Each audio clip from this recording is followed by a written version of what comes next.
kind of dark. Oh, well. I need the door open. It is so hot here. Oh my God.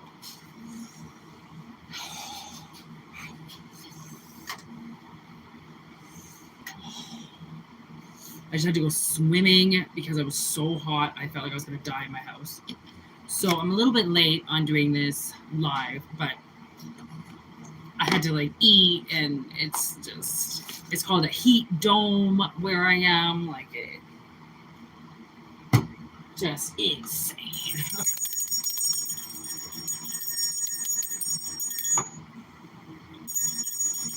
Take a resonance and leave the rest behind.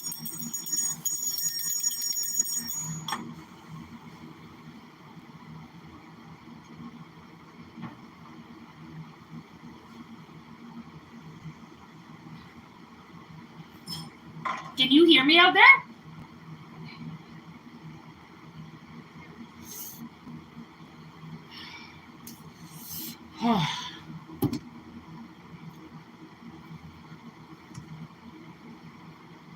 It must have been love. I have Roxette in my head. It's usually how this works. It's all that I wanted. Roxette, eh? It must have been love.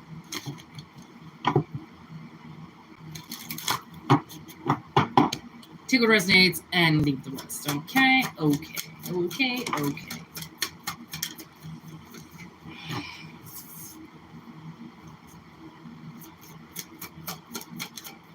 The Black Lagoon. Pet Cemetery. It follows.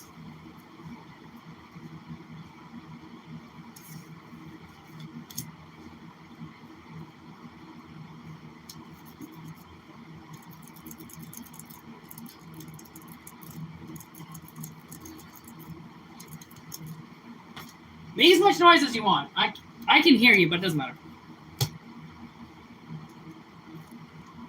I never do readings with the door open, ever. I always shut the door and talk about like new change in the wind, because I'm doing readings with the door open now. Come on. Michael Myers, bottom of the deck. Carrie, cat people.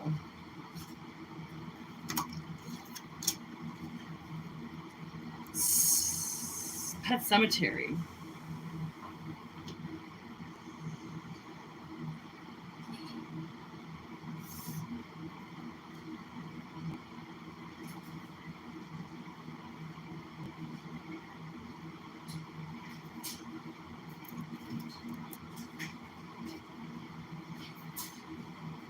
It's like I feel like somebody could be kind of like subconsciously maybe following you around. What's going on, everybody? Easy on the hearts. Thank you very much.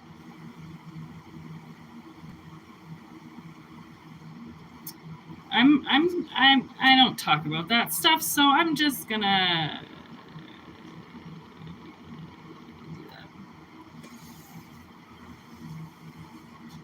Yeah, okay, so you were the one spamming? That makes sense. All right. I hope everyone's having a good day. Okay, all I ever say is please only take what resonates, because if it doesn't resonate with you, don't take it. It's collective readings, general readings. It might not resonate with everybody. Okay, so what I'm getting is somebody is following somebody around, okay? And somebody, it's almost as if somebody won't let you go.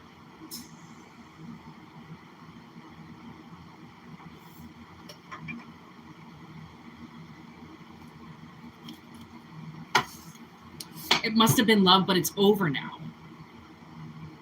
Like, I'm still getting Roxette. And I'm thinking, okay, was it somebody that you dated then?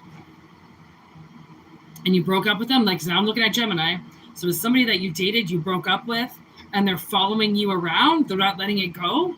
Now I'm looking at Taurus. They could be a Taurus. They could have asked you to marry them or something, and you didn't. Or you said no. Somebody's feelings are fucked up, okay? Like, somebody has to get their feelings in check because they're all over the place. Okay, here we go. not enough. This is probably why, because they feel like they're not enough for you.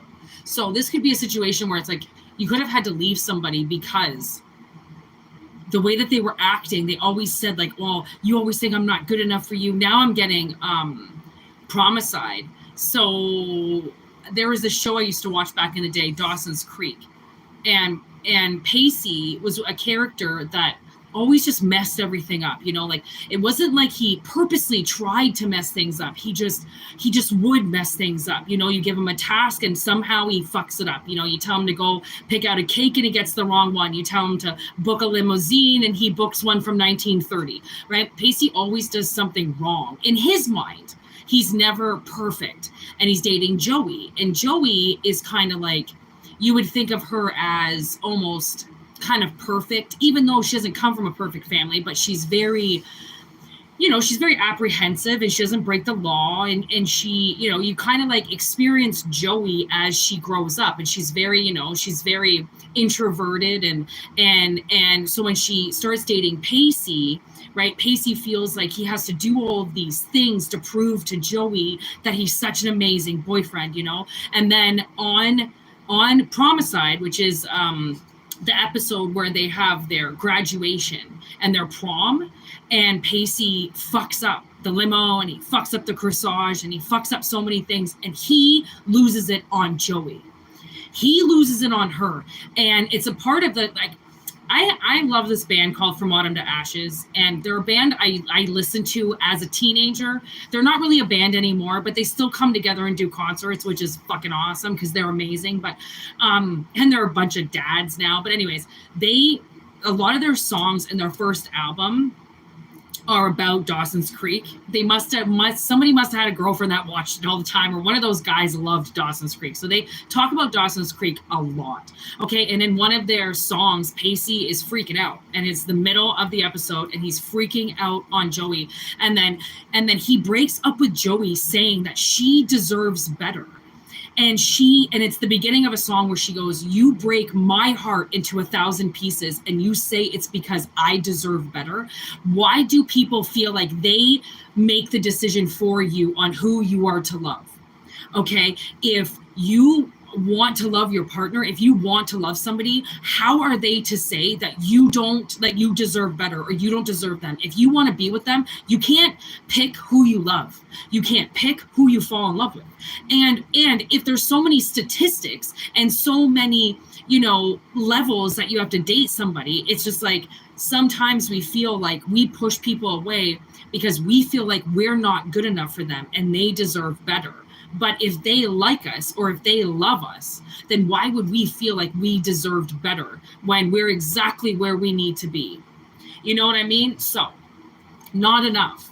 And this is what I'm getting. Somebody who you dated who never felt adequate enough for you. Even though you never complained, you never said anything, you didn't bitch to them, you didn't go like, why are you never perfect? Why do you never make anything perfect? Because some people, they have an expectation on what they're supposed to do, even though the other person in the relationship has no expectation.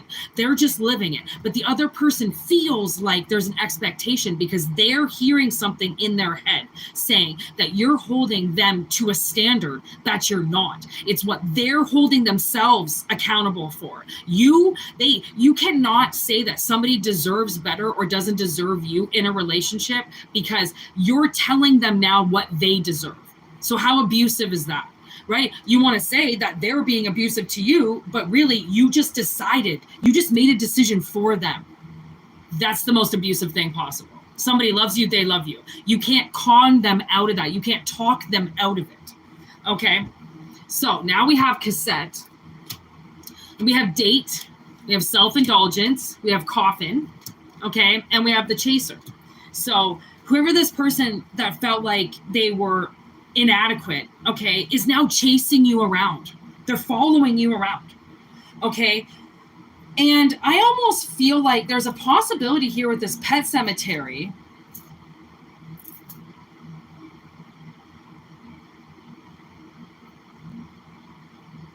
There's a possibility with the pet cemetery that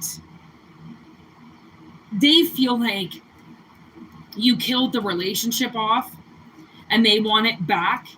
But the way that they have, I almost feel like the way that this person has rebirthed, it's not good.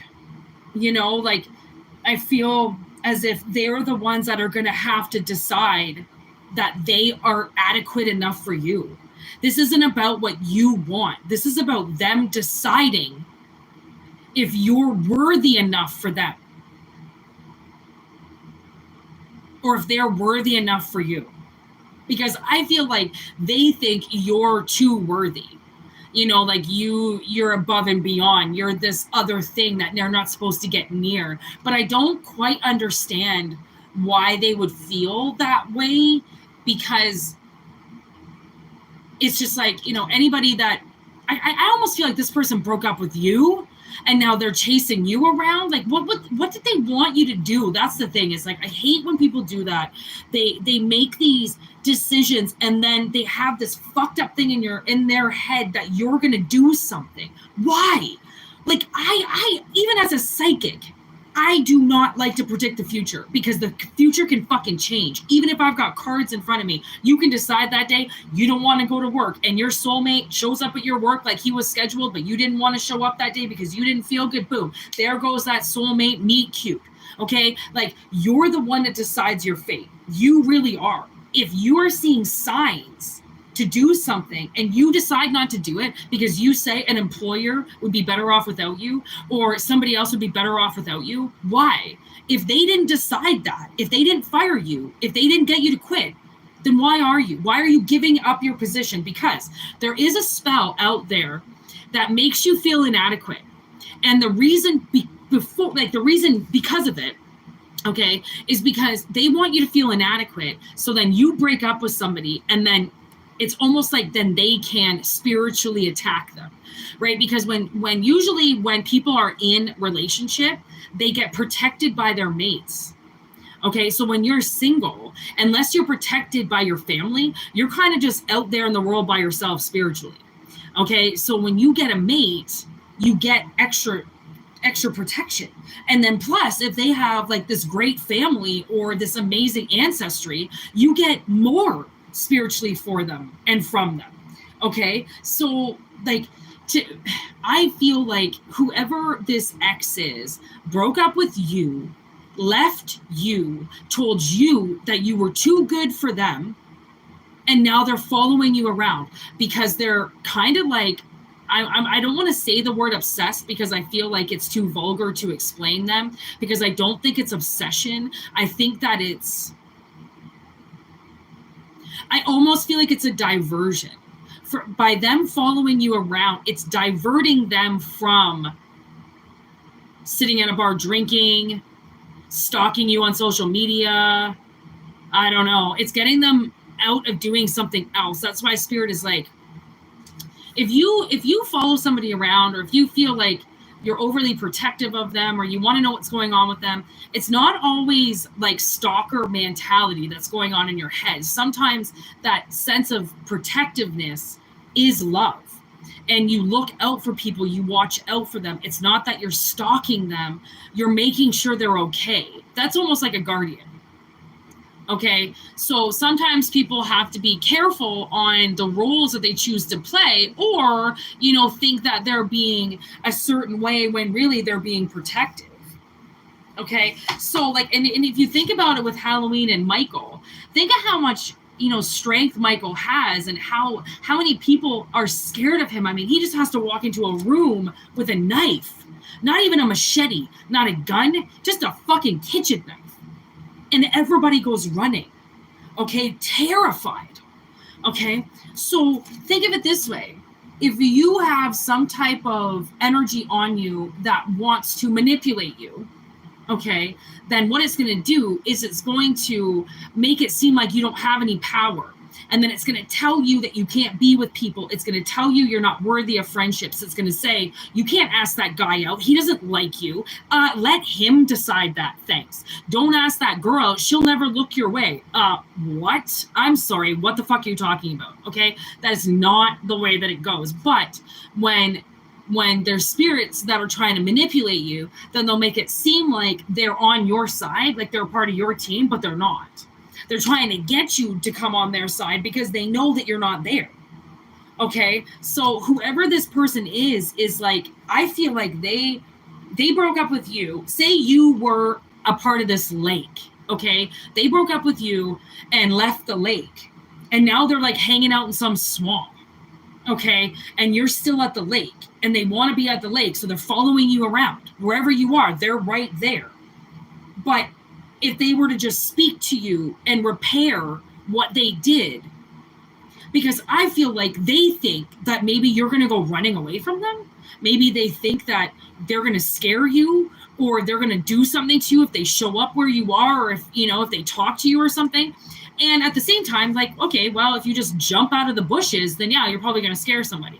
But you got to think of it as, if you're in a small town, people tend to run into each other, okay? And if you're in a big, huge city, again, people tend to run into each other. You have to, like, whoever this is, I feel like I'm like channeling the cross watcher, like I'm channeling your cross watcher, somebody's cross watcher, okay? And I've, like, this person they had to stop following you around, okay? And I can remember when this girl I grew up with, when she got like her first major like relationship and they broke up, she had a career, okay? She worked for a fucking real estate company, and she had to be at work sometimes but for like 8 a.m, and she was so crazed over this ex that she would drive by his house every morning to see what he was doing, to see if somebody came home with them. And like, I know this girl. I was friends with her for 10 years. I know she's not crazy.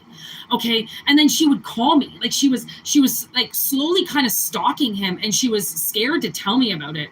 And then she almost got caught by him one morning. So she told me, and I said, "You've been driving by his house?" And she's like, "Oh my God, Whitney." She's like, "Every fucking day." She's like, "I can't stop. I don't know what's wrong with me." And I'm like, "Girl, like, you're heartbroken. Like you're heartbroken. Okay. You lived there. She lived there with him for a couple years. When somebody just breaks up with you and kicks you out of your life, or kicks you out of their life, right? It's hard to just all of a sudden, try to make this life that they're not in. People, they make it seem like you're just supposed to move on so quickly because they found somebody else, or because they're banging somebody else. And it's like, it took me 10 years to get over my ex-boyfriend. Okay. And I dated him for like 3 years. I feel like I was more hung up on him than I did date him. Like I was hung up on him 3 times longer than when I actually dated him, because I don't think I was actually hung up on him. I think I just never got closure. I never got the slam the door in my face. I never got the move on and don't look back. I got the pushed out of the way. He even to this day, he's never said not to talk to him. He's never said not to text him. He's never said not to try. He's just always kept the door wide open, knowing that one day he could come back. And I don't know if he's ever going to come back, but we've never gotten to the point where we hate each other so bad that we'll never talk to each other. We'll always talk to each other, even though for about 5 of those 10 years that I was still massively obsessed with him, I found out that he was actually also stalking me. So it's funny that you feel like you can be obsessive compulsive over somebody. And the thing is that they might just be as obsessive compulsive over you as well, because they can feel your energy. And if they can feel your energy while you're feeling their energy, then why would they not be looking at your Facebook just as much as you are? Of course they are, but they're not going to admit that to you. Unless they're me, then I'll admit anything because I don't really give a fuck. And like, I know that people talk shit about me. I know that people tell intimate things about what I said. And you know what? I still don't regret it. I still don't. People could be making fun of me, telling somebody that I love them, making fun of me, trying to reach out to somebody. And the way that I see it, Whitney, okay, is never afraid of anything. She will text somebody even if she thinks they don't like her. She will ask a dude out even if she thinks they'll say no. Whitney doesn't stop at anything because Whitney has no shame. Because Whitney got beat up for 39 years and now doesn't give a shit if anybody makes fun of her, because the way that I see it, if you're out making fun of people, then I can guarantee you there's somebody making fun of them. right? Because what goes around comes around. You want to sit there and cut up people because really inside you have very low self-esteem, because only people with very low self-esteem make fun of other people, right? Because I feel like they have to make fun of them because they have to make themselves feel better for what they lack. Okay, so this could be a situation where whoever this ex-boyfriend was could have talked mad shit about you. They could have said shit about you, but it was because a lot of things they didn't understand about you. So they talked about it, sounded like they were talking shit, but really I think they wanted a lot of answers about you. But nobody knows you like you do. So them asking all these questions and talking about you makes it seem like they're talking shit because they won't go to the direct source, which really fucking sucks. And that's why I always say, man, you got questions to ask somebody, go and ask them. Don't go ask their best friend. Don't go ask their mother or their brother. Go and ask them. And if they don't want to answer you, then that's just a question that you're going to have to go unanswered. And like, that kind of sucks. Sometimes we don't get all the answers, but like, really, honestly, who is getting all the answers that they want? Certainly not fucking me, even though I'm a psychic. It doesn't matter. People change their minds. They decide not to fill me in on shit. Okay, so now I'm getting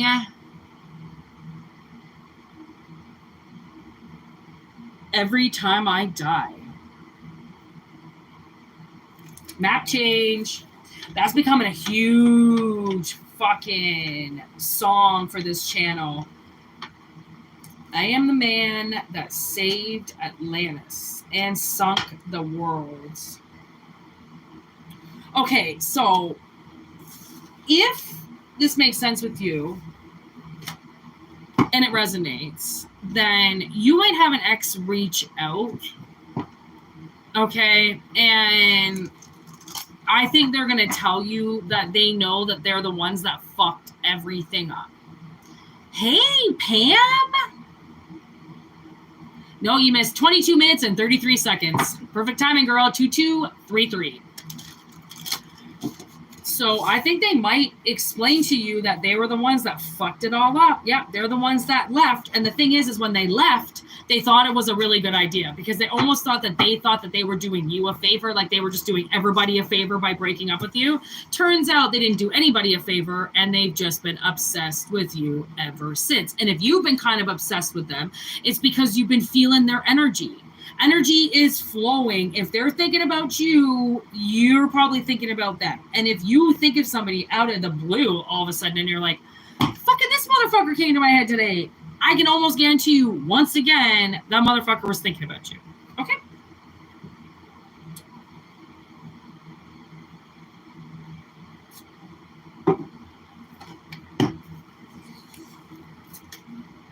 I got this new weed pen.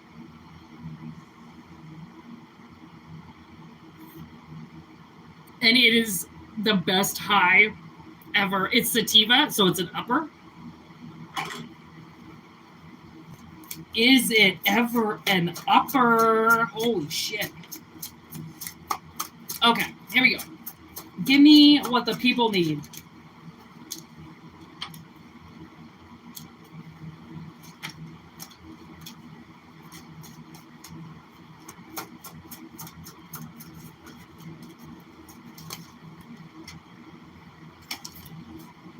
Okay, we have Two of Cups in reverse. We have Mother Nature's wrath. We have suppressed emotions. And we have melting.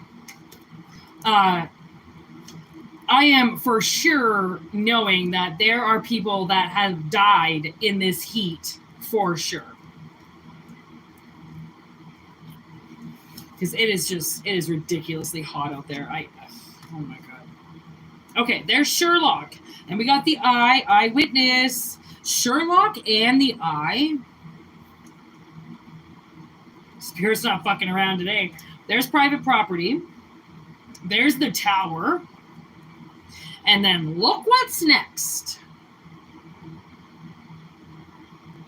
I feel like I have pulled this fucking witchcraft card so many times. The thing is, I feel like this magic is good magic. Girl Interrupted, the Sun, and the Fly on the Wall.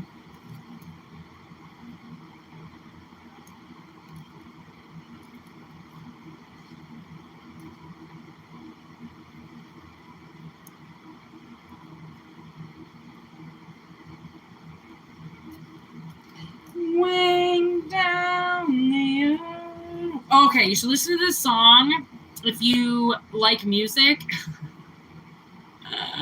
It's called Map Change by Every Time I Die. It's probably one of the greatest songs ever written. He is a fucking great lyricist. Like, oh my God, that man knows how to write a fucking song. Okay, so suppressed emotions. Okay.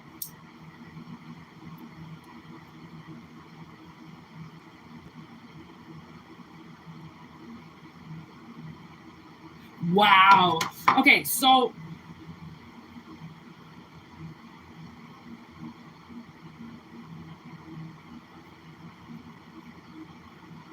I feel like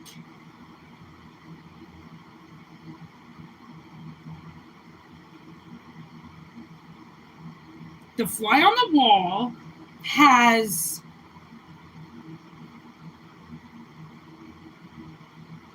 almost like completed an investigation. Okay. So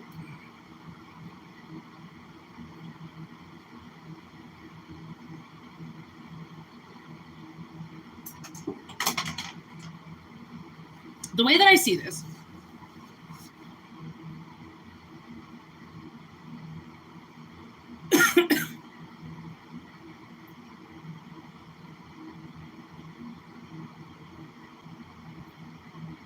okay,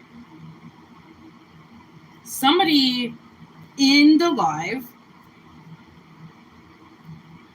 I think this is somebody that you're dealing with, but take it if it resonates. Somebody has been like massively suppressing their emotions. Okay. And it's like to the point where I feel like it's physically affecting them now.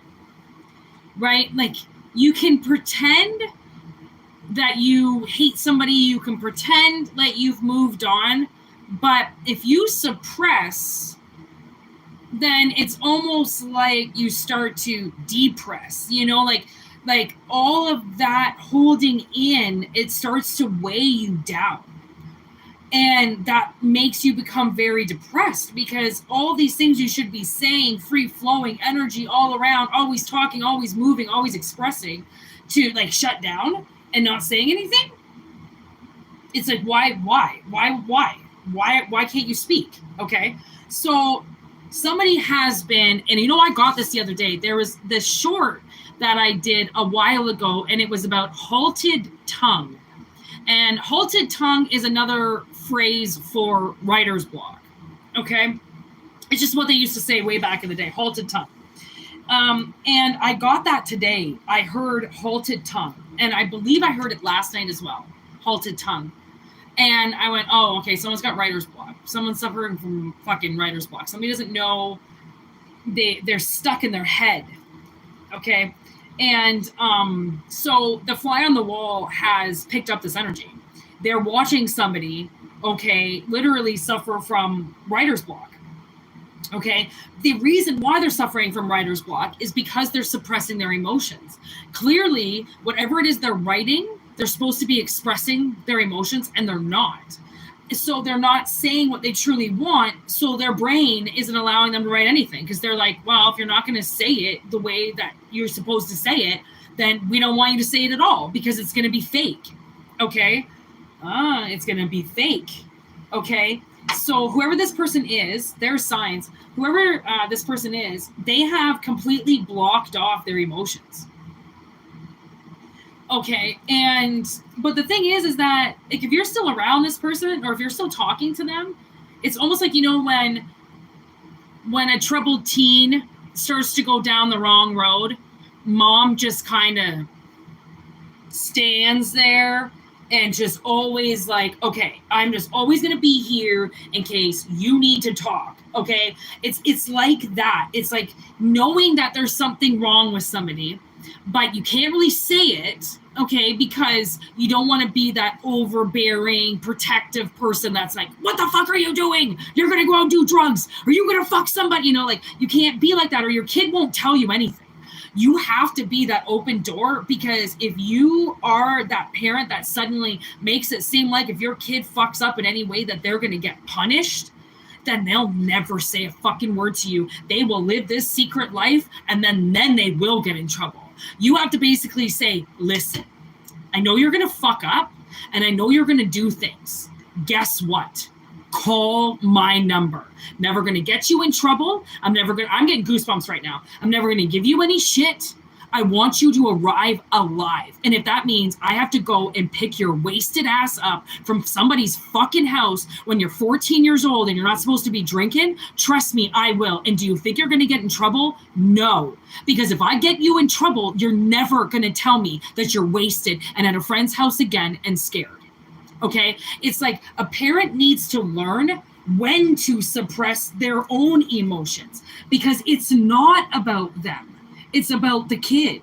Okay, sure, you're going to be losing sleep at night, and sure, you're going to be like, oh my God, anything could happen to them. But if you're that parent that allows communication, then you don't have to worry about your kid. Your kid's always going to call you. You become that parent that other kids call when they're in trouble, because they can't call their own parent. Wouldn't you rather do that? Wouldn't you rather save a bunch of teenagers from fucking jumping off the edge and just not tell their parents, but be that one fucking confidant that people have that they can just say something to and not feel like they're going to get rejected or in trouble, or you're going to call the cops, or now you're going to call their parents? Like, honestly, my one friend's mom was so nice to me growing up that I knew if I needed to do anything, like if I needed to get an abortion when I was 16 or something like that, I knew that my friend's mom would be there. And at the same time, my mom, honestly, my mom was pretty cool. Like, she had her own skeletons and married a pedophile, but growing up as a teenager with my mom, she fucking never got me in shit for anything. Like, she didn't, even if she knew, like, even if I did something, even if I came in fucking 3 hours past my curfew, wasted, 15 years old, she'd be like, you're grounded for a month. And then the next day, she'd come downstairs with breakfast and make sure I wasn't hungover and go, you can go hang out with Jen today. And like, because she knew that, like, if I couldn't come home hungover, right, or, you know, because, like, I was a troubled teen, if I couldn't be myself and get in trouble, and she knew I couldn't do that at my dad's house. So if I couldn't do that with her, she knew she would lose me. Okay. And my mom, surprisingly, as fucked up as she is, wanted to keep me alive. She really did. And she had my back in a lot of situations where my father would never even look at me. I couldn't tell my father things because his anger and his rage was so fucked up. And then not only was he full of rage, but then he would go and tell my stepmother what happened, like, and anything that happened, like, and he would say my story, okay, like, I got drunk with my friends, had too much to drink, or, you know, missed the bus or something like that. And then he would come back into my room like 20 minutes later, and then all of a sudden I was grounded because whatever his wife would say. Okay, and that was what's wrong, so fucking pissed off with me with my father, is that he could never keep his fucking mouth shut and keep our relationship. He had to fill his wife in on shit. And his wife is fucking crazy. And she thinks that my sister and I are against her. She thinks that we hate her. So my sister and I could never be the innocent people. It was never our story. She would twist it around and she would fuck with it. And then my father would say that all of a sudden now we're lying because there's no way, because he just talked to Cindy and Cindy said that there's no way that happened. You're lying. And I'd be like, what the fuck is wrong with you? So then, like, if I didn't have my mother the way that she was, I would have been gone. I wouldn't have made it. Because to try to talk to my father and then have everything that I said now massively manipulated by his wife, and now I'm told I'm a liar, what that does to a kid, because I'm trying to tell him the truth, I'm trying to tell him what happened, and he's telling me, no, I'm lying. Why would I lie? Why would I come out of my way to tell you something just to lie? Right? So you have to, like, honestly, and I'm not a parent, and that's why I think I'm a good advocate to speak for kids, because I know what is still going on in their head, because it's still going on in my head. And I'm not an adult. Well, I am an adult, but I'm not a parent. Okay, so there isn't that, well, what if, because, you know, at the same time, what if you completely shut your teen down thinking that you're doing the right thing and keeping them off drugs and keeping them off the streets, you force your kid to do something, you're opening up the door for them to fuck their whole life up. Because if you don't let them be who they want to be, then and force them to be somebody else by saying that you know what's best for them. Of course, you know what's best for them, but unfortunately, you can't tell them what to do. You have to just be there with them and hope that they make the right decisions themselves. And if they don't, then maybe that's a reflection on how shitty your parenting has been, right? Like, I'm not here to shit on you, but I'm here to advocate for your kid that might go jump off a bridge if you don't have his back.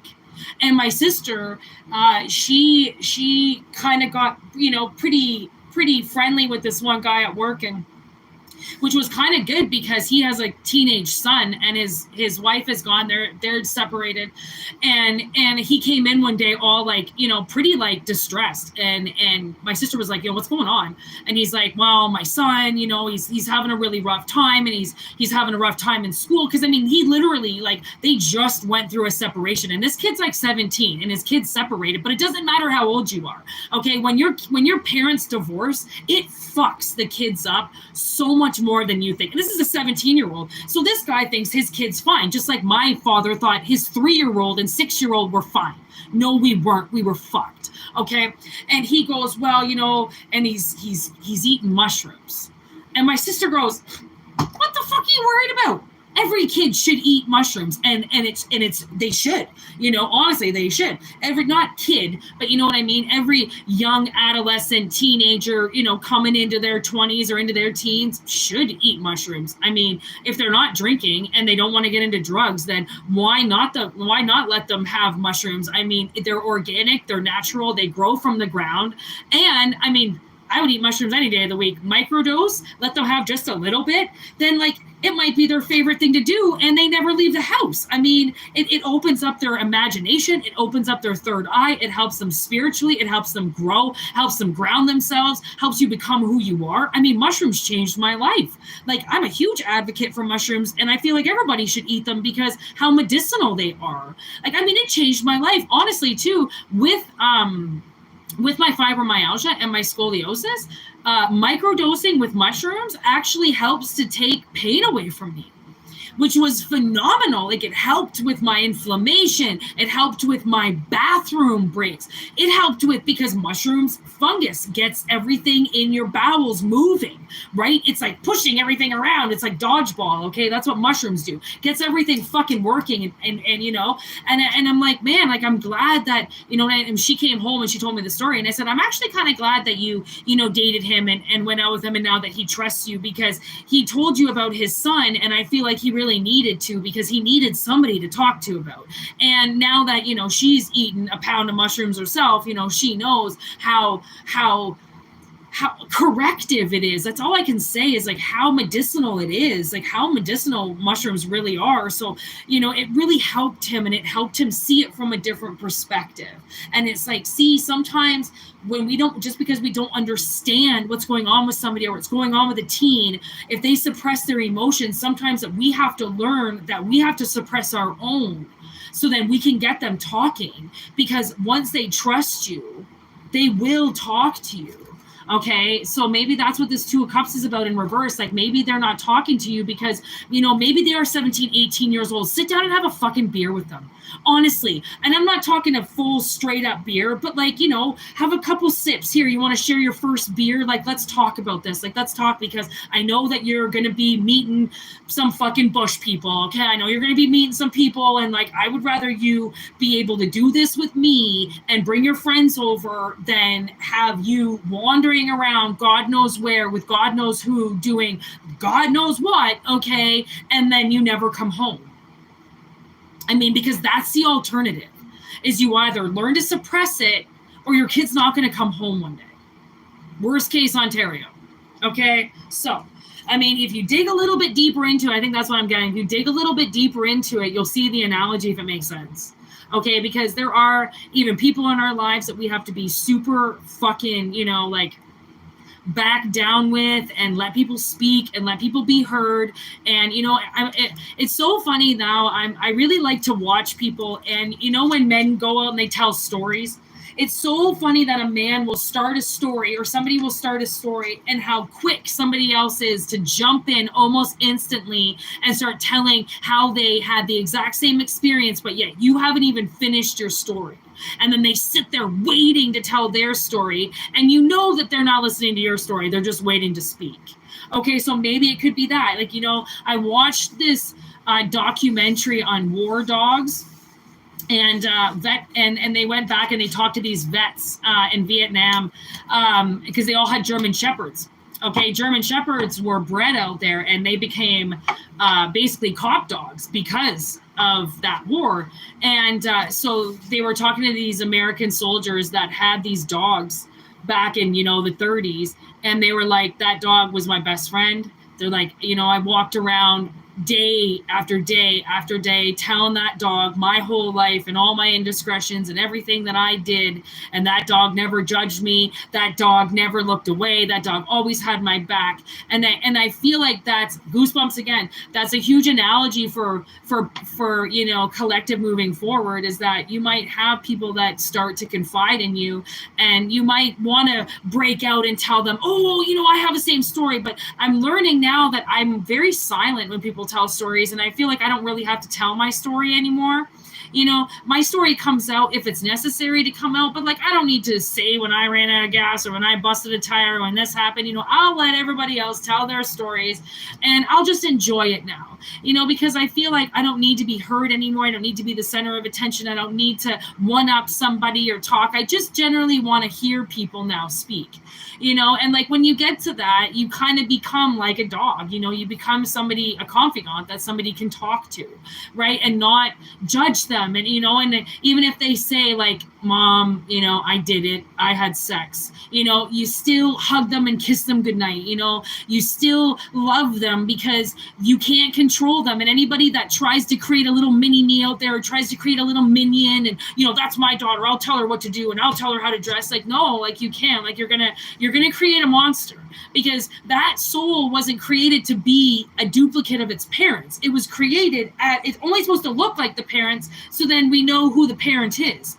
That soul is not aligned, you know, like, not necessarily, you know, DNA in line with those parents. It chose those parents sometimes for a reason. It could be karmically, it could be ancestor, it could be just off of a whim. You know, they saw them at a casino and went, hey, looks like they want to have a baby. Maybe I could try to birth into their family. Who knows how it really works? I mean, I don't really fucking know. I'm just guessing. Sometimes I think it's the way that it goes on, you know, what's that? The Grinch Who Stole Christmas, you know, and the little who people just land on your front porch, and it's like, oh, well, I guess the universe gives us a baby, you know, hey, there's a baby. Like, I don't really fucking know how it works. I don't know. I mean, they could pick you. Maybe you pick them. I don't really fucking know. But like, what I do know is, if your kids don't trust you, you're in a world full of pain. A world full of pain. So you might as well just bite the tongue now, get it over with, or you might lose somebody, okay?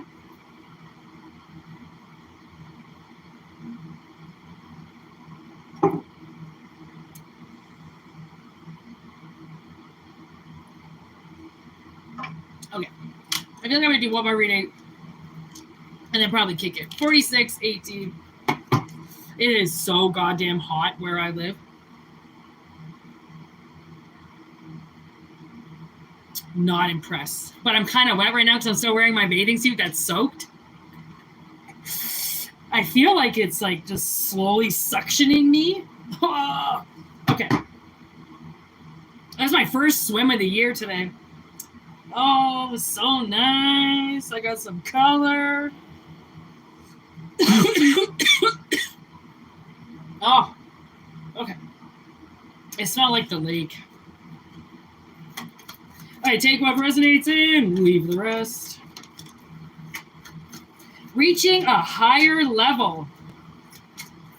Wow, look at this. reaching a higher level, aka we've got a spiritual upgrade. Okay. Then look at this. Possessed soul. I don't think that's how you spell possessed, is it? Is it only Possess? I think it only has one double S, right? Did I spell that wrong? I never noticed that. Or is it double S? I don't know. I don't know if it's spelled wrong or not. It very well could be spelled wrong. Okay, and then brand new. No security threats. Oh my God, in repair. Okay, so I don't know how long you've been watching this show, because I do call it a show sometimes, the Whitney show. But I talk about sometimes how there is one time specific that I can remember where I woke up in the morning. I think I was living in Calgary at the time, and I didn't know where I was. It was like I just landed here. And I looked around my room, and then all these like flashes came back, and I was like, oh, okay. I know where I am. But I was like, what the fuck was that? Like, cause it's not like I had just got there. Like I had been living in Calgary for like at least a year or so when that happened. So it was really weird. And then I can remember thinking to myself, I think one of this happened this year as well. I woke up. No, it wasn't this year. It was, I think, last year. I did the same thing. I woke up and I didn't know where I was. And I think what that is, the way that I have tried to interpret it anyways, the way that I see it is I'm pretty sure that that would be what you would call a soul upgrade. I think. I don't know for sure, like I said. I think it could be, but whatever. Okay, it's something. Okay, it was something else, that's for sure.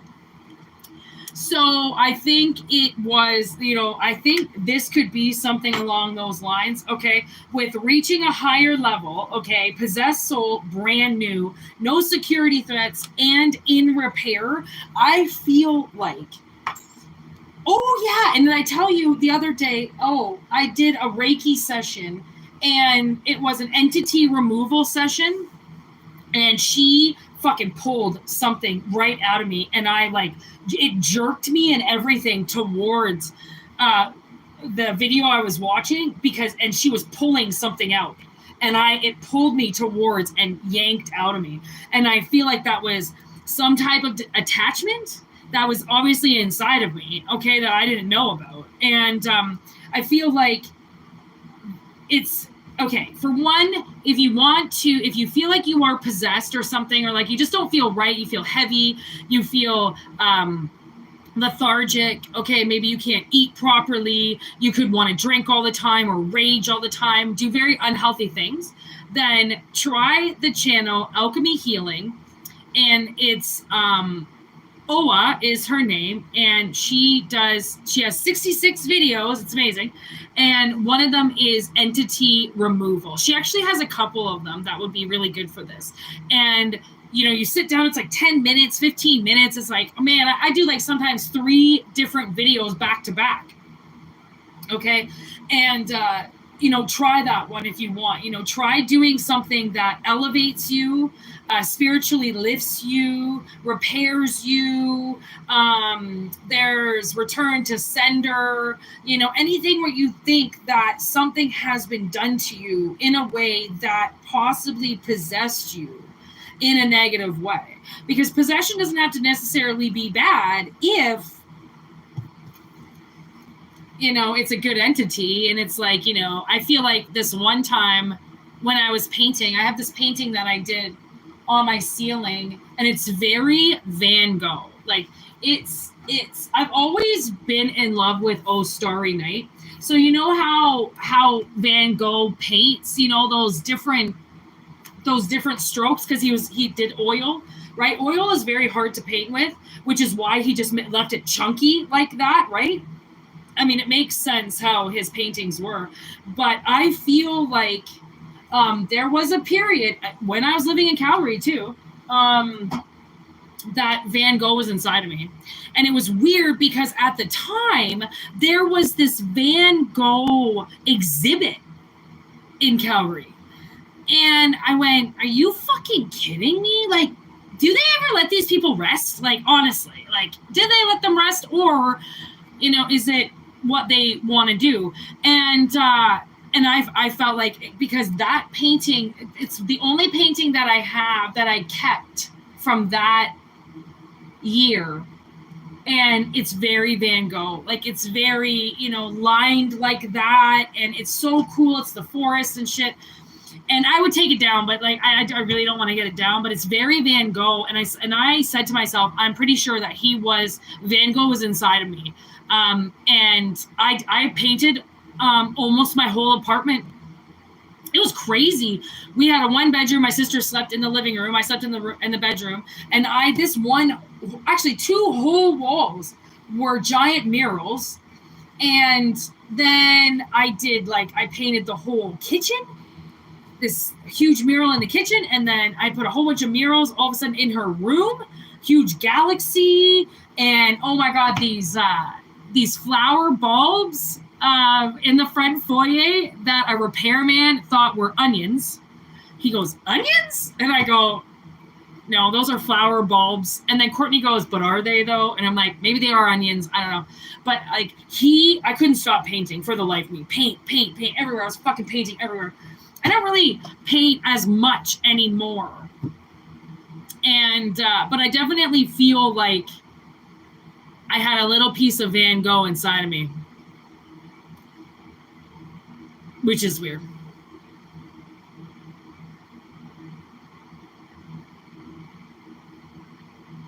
Oh, well, not really, because all my lights are off and shit. You know what I'll do? I'll take a picture of it and I'll put it up as a post on here so you guys can see it. Because then I'll get a really good picture of it. And like I can barely even see it right now. So yeah, I'll take a picture of it. It's such an amazing, like I mean, I love painting. It brings out so much imagination in me, but maybe somebody needs to paint or something, or maybe somebody that's the thing is like, maybe this is like, you might go somewhere and suddenly be inspired. Okay. Transpired, something like that. And what's weird is we have get comfy and cozy on the bottom of the deck. And that would be, you know, referring to the snowy nights where you just want to, you know, snuggle up and just never leave your house and watch the best snowstorm ever outside.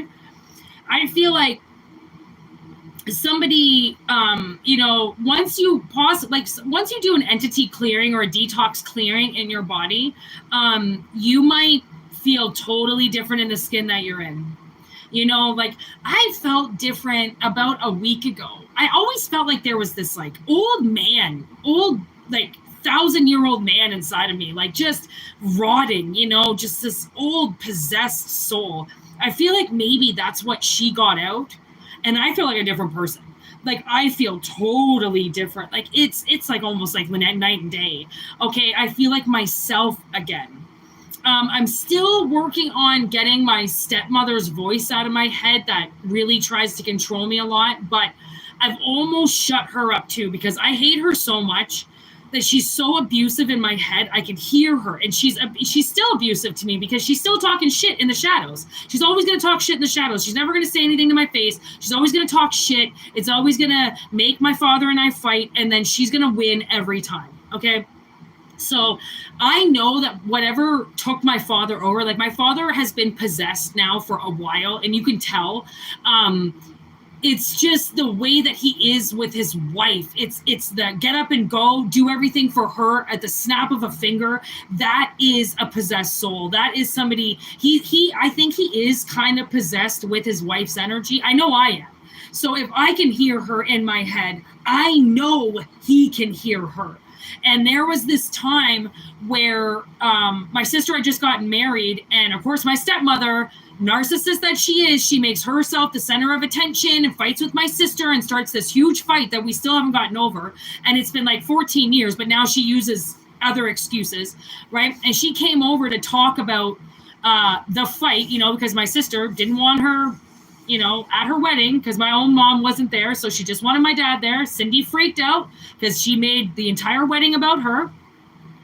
And Cindy couldn't handle it. She fucking, not even 5 minutes within the conversation, she got up, she stormed off and left. And my father looked at me and goes, "You didn't have to call her a bitch." And I said, I wasn't even talking. It wasn't about my wedding or anything. I was just sitting there because they were talking at my place in the backyard because my sister lived far away and I still lived in the town that my parents did. So I just let them have this beef hash out at my house. So I was just sitting there in the background, not saying anything. And my father looked at me and said, "You didn't have to call her a bitch." And I said, I didn't call her anything. So he heard somebody call his wife a bitch in his own head. And I think he heard himself call her a bitch. But that's sometimes what people do. You know, they will have their own opinion about their partner, but yet they won't speak it. And then they will let somebody else say it for them. And then now they got somebody else to say it so that they can become best friends with that person again because they don't have to be the one that said the bad thing. Somebody else already did, you know, and that's a coward. Okay. That's a coward, big time. Okay.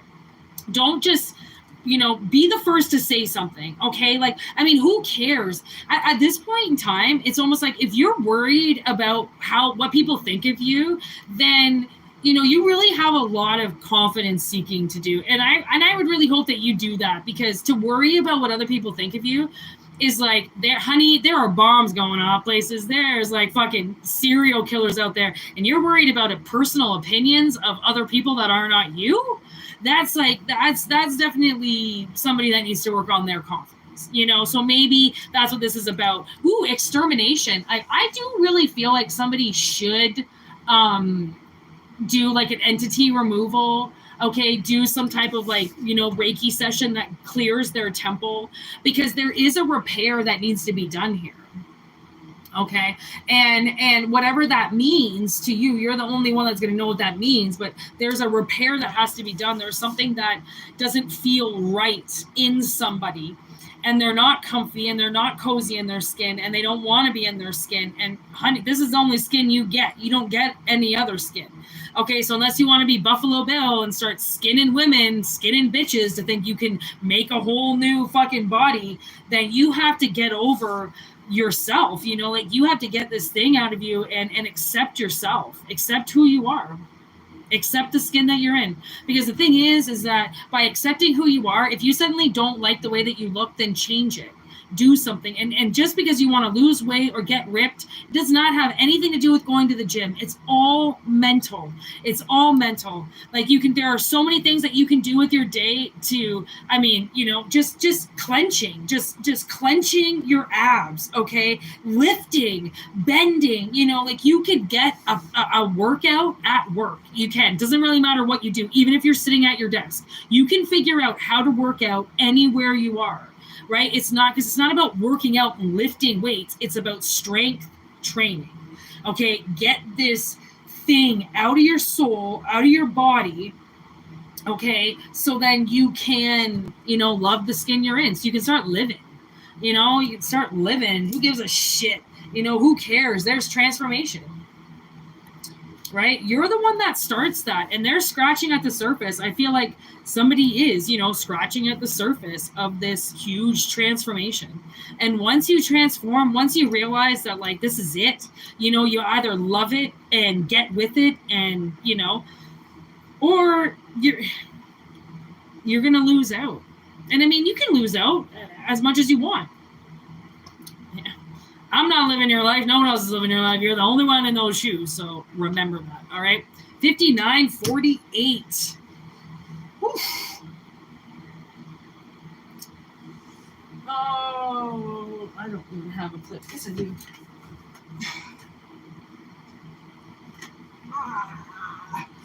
All right, people.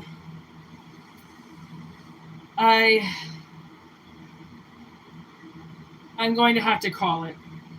I wasn't sure how long I was going to be able to last. And I can't last anymore. I am getting really hot. I don't want to get my bedroom too hot before I have to go to bed, you know. I didn't even barely sleep last night. I had like the fan on my face. My AC just doesn't even seem like it's working because it's so hot. So, wish me luck sleeping tonight, okay? I hope you all get a good night's rest, okay? Protection, look at that. Protection is needed. I do feel that, okay? I do feel like somebody's temple is in need of protection, okay? So take it if it resonates. I hope it did, okay? Have a wonderful night for everybody. I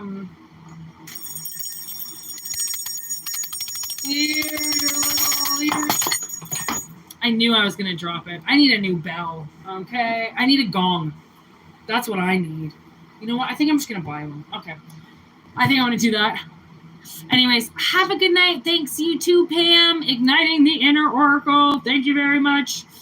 I will put that picture up for you. Hello, Lauren. I didn't even see you there, girlfriend. Sorry about that. Hello, everybody. I hope you have a wonderful night. Yeah, I hope it resonated. And if anybody wants a personal reading, whitneymoonshine@gmail.com. And if not, just enjoy it. And I will be back when I'm back. Aight. Word to your mothers. Be safe out there, people. 101.59. Nice.